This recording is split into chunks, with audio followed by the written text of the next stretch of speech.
Lee Freedman-trained Mahogany will lead the field out. The gelding is relaxed in his races, a fact that his mentor says will help him get the testing 2,500-metre journey. Last Saturday, Mahogany ran third in the AAMI Vase, but wasn't suited when it developed into a sprint home. Second in that race was Pride of Rancho, attempting to become the first horse in 11 years to complete the Sires Derby double. And the winner at the Valley was Zaremba. Usually, he'll race up handy to the speed. The jockey Shane Dye says the hustle and bustle early may force him to ride the horse back. Another race which could prove a strong guide is the Norman Robinson at Caulfield. After being back for a bundle, Battle Hawk proved he's a real derby contender with a strong win. Two of his opponents today filled the placings, the quaintly named Waikika Mukau and likely race gelding Magwan. Amongst the other chances, Locum Tenens, the Western District galloper showing potential in his victory in the Geelong Derby trial. But keep in mind, maidens have won the Derby in 2 of the past 3 years. Could it happen again in '93?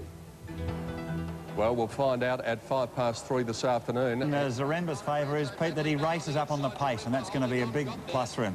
I don't think there's any doubt about him running the 2,500 metres. Mahogany from Dr. Turf. Well, Lee Freedman is the trainer of Mahogany, and Stam will rock if he wins today. The horse of the year, Veandercross, has had his problems in this preparation, but now he's back to peak fitness, and the Melbourne Cup is his mission. Never underestimate a champion. The old stage at Castletown returns again, and his run in the Caulfield Cup indicates that, like wine, he's improving with age. At 8 years of age, the Phantom is even older, but he's thrown off an injury scare as he prepares to try to go one better than his second in the Cup 3 years ago. There's the Caulfield Cup winner, Fraar. He was at bolter's odds that day, but today, with Darren Gauci returning from Hong Kong to take the ride, he'll have plenty of supporters. The Kiwi Solvit ran a gallant second in the Cox Plate last week. He'll make the pace today and will give them plenty to chase.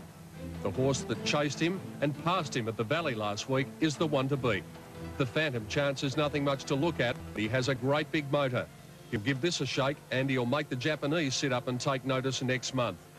Since the weights were released, our Pompeii has been one of the Cup favourites. She said he had the race won a long way from home, Doctor. And there's Veandercross still trying to get out third last there, just pulls out now and does make good ground in the run home, and I think he's going to be much better suited today. It's because he basically didn't go round last week. He really only had a bit of a practice run.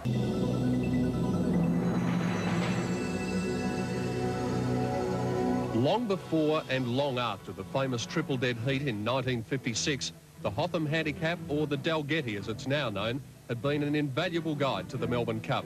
This year should be no different. And it's the horse that wrote his name into the history books last year that heads the weights. Sub-Zero's lead up to the big one this year has been similar to 12 months ago. You can be sure the big grey horse will be working home at the end of 2,500 metres. In the past few weeks, Silk Ali has gone from an honest handicapper to a genuine Melbourne Cup contender. He's a long strider, he'll be suited by Flemington, and his work this week has been outstanding. The Gay Waterhouse-trained Tiakau Nick is getting fitter with every run, and he'll stay all day. For a Bart Cummings duo, it's do or die. Tennessee Jack hasn't lived up to his potential yet, but his work on Thursday morning was most impressive, especially when you take into account that he lost both hind plates during the gallop. His stablemate notwithstanding also needs to run 1 or 2 to sneak into the Cup. His work too this week has given Bart a glint in his eye. The form of Marrakesh reads well. He should have won the Kunji rather than just being pipped by Silk Ali.